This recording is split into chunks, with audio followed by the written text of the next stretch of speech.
Hi, this is Chris from Total Parts Plus, and today we have a 2016 Ford Mustang GT Coupe, stock reference number 52 to 57. This shape runs from the 8th month 2015 through to the 10th month 2017. It has a Coyote 5-litre V8 petrol engine backed by a 6-speed manual rear-wheel drive transmission.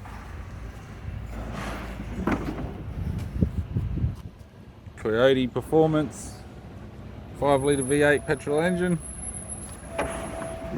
We have the left front 19-inch factory alloy mag with a good tyre, left power door mirror, left door appears to have no damage, left hand side skirt, left rear 19-inch factory alloy mag with a good tyre.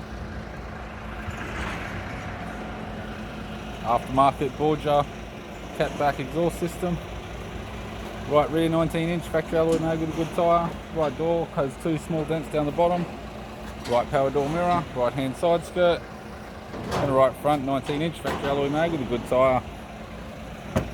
Got the driver's side door trim, power window master switch.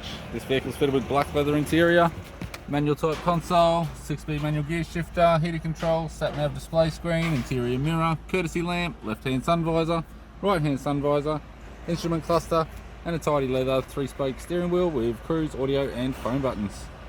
I'm Chris from Total Parts Plus, and I'd like to thank you for watching this video.